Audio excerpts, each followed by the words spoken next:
Medical കോളേജിലെ പല അനാസ്ഥകളും ചൂണ്ടിക്കാട്ടി ഡോക്ടർ ഹാരിസ് രംഗത്ത് വന്നിരുന്നു. അദ്ദേഹം ഈ പറഞ്ഞതുപോലെ ശസ്ത്രക്രിയ ചെയ്യാൻ ഉപകരണങ്ങളില്ല എന്നുള്ളതുമായിട്ട് ബന്ധപ്പെട്ട് ഇന്നലെ ഫേസ്ബുക്കിൽ പോസ്റ്റ് ചെയ്തിരുന്നു. ആ പോസ്റ്റ് പിന്നീട് പിൻവലിക്കുകയും, ചില സമ്മർദ്ദങ്ങളായിരിക്കാം പിന്നീട് പിൻവലിക്കുകയും, പക്ഷേ ഇന്ന് മാധ്യമങ്ങളുടെ മുമ്പിൽ തുറന്നു പറയുകയാണ് ചെയ്തത്. ഏതായാലും അതിനോടനുബന്ധിച്ച് ആരോഗ്യമന്ത്രി വീണ ജോർജും രംഗത്തെത്തിയിരിക്കുകയാണ്. ഒപ്പം എനിക്ക് രസകരമായിട്ട് തോന്നിയ വീണ ജോർജിനെ തള്ളിക്കൊണ്ട് താങ്ങി നിർത്തിക്കൊണ്ട് medical college principal doctor Jabbar ഇന്നൊരു മാധ്യമത്തെ കണ്ടതാണ് ഞാൻ കണ്ടത്. എന്തായാലും ഇവരുടെ 3 പേരുടെയും വിഷയങ്ങൾ നമുക്കൊന്ന് പരിശോധിക്കാം. ഇപ്പോൾ ഹാരിസ് പറഞ്ഞതനുസരിച്ച് ശസ്ത്രക്രിയ ഉപകരണങ്ങൾ, മെഡിക്കൽ കോളേജ് എന്ന് പറയുമ്പോൾ നിരവധി പ്രശ്നങ്ങൾ നമ്മൾ എന്നും കേട്ട് മടുത്ത് കിടക്കുന്നേ.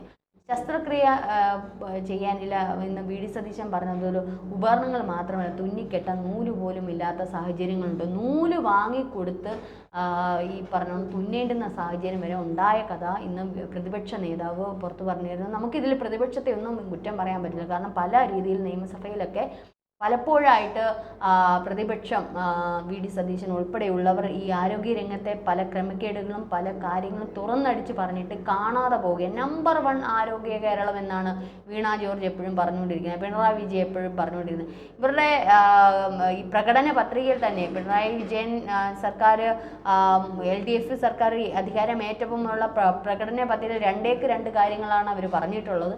ഒന്ന്, ആരോഗ്യ മേഖലയിൽ അങ്ങേയറ്റം നമ്പർ 1 ആക്കും. രണ്ടാമത്തെ, വിദ്യാഭ്യാസ മേഖല. ഇത് രണ്ടിൻ്റെ അനാസ, രണ്ടെണ്ണത്തിൻ്റെയും കാര്യം നമ്മൾ നമ്മുടെ മുന്നിൽ കണ്ടുകൊണ്ടിരിക്കുക. വിദ്യാഭ്യാസ മേഖലയുടെ കാര്യം പറയുവാണെങ്കിൽ നല്ല ഒന്നാം തരം നമുക്ക് പറയാൻ പറ്റാത്ത വിദ്യാഭ്യാസ മന്ത്രിയാണ് നമുക്ക് കിട്ടിയിരിക്കുന്നത്. അക്കങ്ങൾ പോലും മര്യാദയ്ക്ക് കൂട്ടിച്ചേർത്ത് വായിക്കാൻ പറ്റാത്ത നല്ലൊരു വിദ്യാഭ്യാസ മന്ത്രിയെ നമുക്ക് കിട്ടി. അതോടൊപ്പം തന്നെ അദ്ദേഹത്തിൻ്റെ ഈ പറഞ്ഞ മന്ത്രിസഭയിൽ ഉള്ള കാര്യങ്ങളും വിദ്യാഭ്യാസ മേഖലയിൽ നമ്മൾ നടക്കുന്നതും ഒക്കെ നമ്മൾ കണ്ടുകൊണ്ടിരിക്കുക. നമ്മുടെ കുട്ടികളുടെ ഇപ്പോൾ കേരള യൂണിവേഴ്സിറ്റിയുടെ ഇപ്പം ഹയർ എഡ്യൂക്കേഷൻ ഡിപ്പാർട്ട്മെൻറ്റ് പറയുകയാണെങ്കിൽ കേരള യൂണിവേഴ്സിറ്റിയുടെ സർട്ടിഫിക്കറ്റ് പോലും ഒരു രാജ്യവും അംഗീകരിക്കുന്നില്ല എന്നുള്ള രീതിയിലൊക്കെയാണ് വരുന്നത്. എന്താണ് ഇതിൻ്റെ വാസ്തവം എന്ന് നമുക്കറിയില്ല. എന്ത് തന്നെയായാലും അടിസ്ഥാന വിദ്യാഭ്യാസം ഇപ്പോൾ 8ാം ക്ലാസ്സിലാണ് കുറച്ചുകൂടെ സ്ട്രിക്റ്റ് ആക്കിയിട്ടുണ്ട്. നന്നായിട്ട് പഠിച്ചില്ലെങ്കിൽ അങ്ങോട്ട് കടത്തി വിടില്ല എന്നുള്ളത്. നേരത്തെയൊക്കെ മൊത്തത്തിൽ കടത്തി വിടുമായിരുന്നു. 10ാം ക്ലാസ് കഴിഞ്ഞ പിള്ളേരുടെ അടുത്ത് പേരെഴുതാൻ പറഞ്ഞാൽ സ്വന്തം പേര് പോലും മര്യാദയ്ക്ക് എഴുതാൻ പറ്റാത്ത സാക്ഷരതാ കേരളം എന്നുള്ള ലേബിലിട്ടാണ് 10ാം ക്ലാസ് കുട്ടികളെ പാസ്സാക്കിക്കൊണ്ടിരുന്നത്. ഇപ്പം വീണ്ടും ഒരു അയവ് വന്നിട്ടുണ്ട്. 8ാം ക്ലാസ്സിൽ കുറച്ച് ഇങ്ങനെ അരിച്ചെടുത്തിട്ട് 10ാം ക്ലാസ്സിലോട്ട് വിടത്തോളം എന്നുള്ളത്. അതെന്തായാലും നന്നായി. +1 +2ൻ്റെയൊക്കെ കാര്യം പറയുകയാണെങ്കിൽ +1 ഒരു എക്സാം നടത്തണം, +2 മറ്റൊരു എക്സാം. ഇത് രണ്ടും കൂടെ കൂട്ടിച്ചേർത്ത് മാർക്കാണ് പുറത്തു വരുന്നത്. ഇതാകെപ്പാടെ പിള്ളേർക്ക് തന്നെ കൺഫ്യൂഷനാണ്. DPEP സിസ്റ്റം വന്നതിന് ശേഷം പിന്നെ എന്തൊക്കെയാണ് സംഗതികളാണ് നടക്കുന്നതെന്ന് വെച്ചാൽ ദൈവം തമ്പുരാനെ അറിയത്തുള്ളൂ. പിന്നെ ഇവരെ വിദ്യാഭ്യാസ വകുപ്പിനെ ഞാൻ ഏറ്റവും അധികം കൈയടിക്കുന്ന പഴയ സ്കൂൾ കെട്ടിടങ്ങളൊക്കെ ഒന്ന് മോടി പിടിപ്പിച്ച് കുറച്ച് ഹൈടെക് ഒക്കെ, പല സ്കൂളുകളും ഹൈടെക്, അതിൽ മാത്രമുണ്ട് ഒരു ശ്രദ്ധ. പല സ്കൂളുകളിൽ ഈ പറഞ്ഞ ടീച്ചേഴ്സ് ഇല്ല. ഈ പുറത്തുനിന്നുള്ള ടീച്ചേഴ്സിനെ ടെമ്പററി വേക്കൻസിൽ കൊണ്ടുവരുത്തിയാണ് പഠിപ്പിക്കുന്നത്.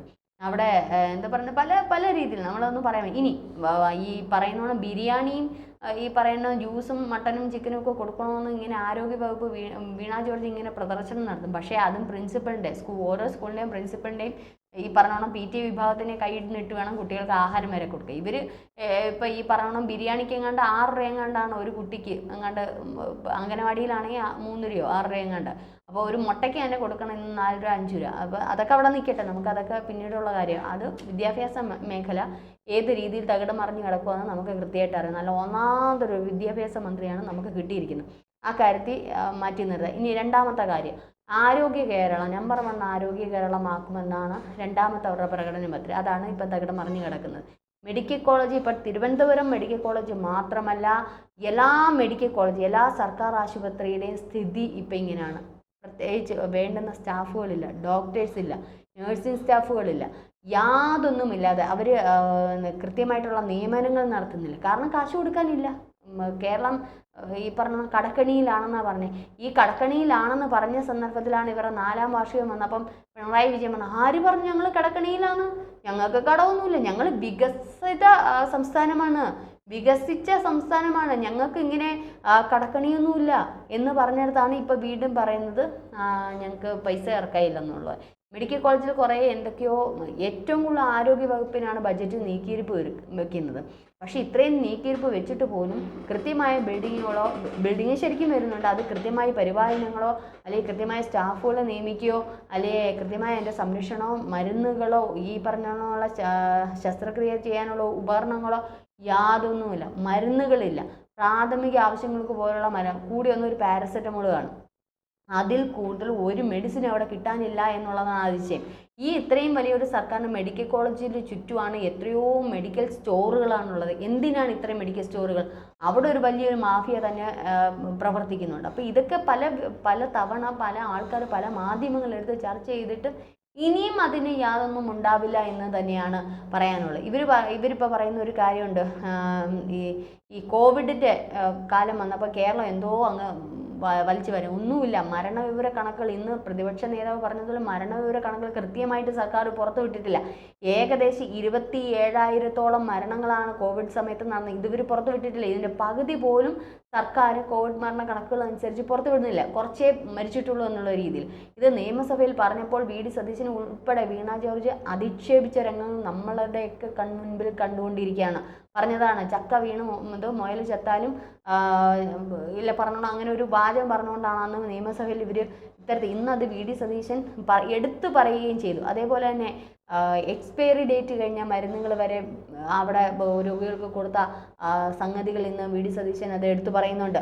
മാത്രമല്ല ഈ പറഞ്ഞതുപോലെ പലവിധ ശസ്ത്രക്രിയ ഉപകരണങ്ങൾ പുറത്തുനിന്ന്, അതായത് രോഗികൾ പിരിച്ചിട്ട്, ഈ ഡോക്ടർ തന്നെ പറഞ്ഞതാണ്, രോഗികൾ പിരിച്ചിട്ട് കയ്യിൽ നിന്നിട്ട് ശസ്ത്രക്രിയ ഉപകരണങ്ങൾ വാങ്ങി ഓപ്പറേഷൻ ചെയ്യേണ്ടുന്ന അവസ്ഥയാണ്. അപ്പോൾ ഈ പാവപ്പെട്ട രോഗികൾ എങ്ങോട്ടാണ് പോകേണ്ടത്?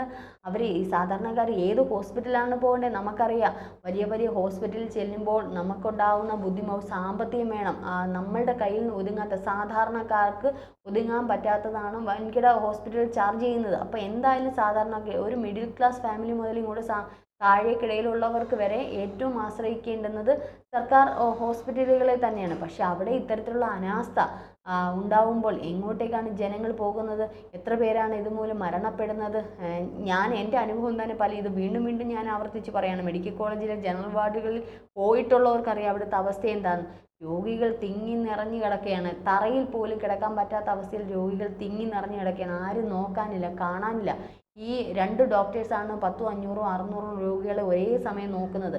ഇവർക്കറിയില്ല ഇവരുടെ പേരുകളോ വിവരങ്ങളോ അല്ലെങ്കിൽ ഇവരുടെ അസുഖങ്ങളോ. ഓരോ തവണയും ഇവരില്ല ഫയലെടുക്കും, കൂടെ വരുന്ന അസിസ്റ്റൻ്റ് ഡോക്ടർ പറഞ്ഞു കൊടുക്കും. അതനുസരിച്ചാണ് ഈ ഡോക്ടർ വിലയിരുത്തുന്നത്. ഇവർക്ക് കാരണം എല്ലാവരെയും കൂടെ അക്കോമഡേറ്റ് ചെയ്യാനോ അല്ലെങ്കിൽ എല്ലാവരെയും കൂടെ അത് നോക്കാനോ ഇവർക്ക് പറ്റുന്നില്ല. അപ്പോൾ ഇതൊക്കെ ആരുടെ അനാസ്ഥയാണ്? മെഡിക്കൽ കോളേജിൽ ഇഷ്ടംപോലെ സ്ഥലങ്ങളുണ്ട്, ഈ പറഞ്ഞോണം കോൺക്രീറ്റ് കെട്ടിടങ്ങളുണ്ട്. പക്ഷേ അതിലേക്ക് മാറ്റാൻ പറ്റുന്നില്ല.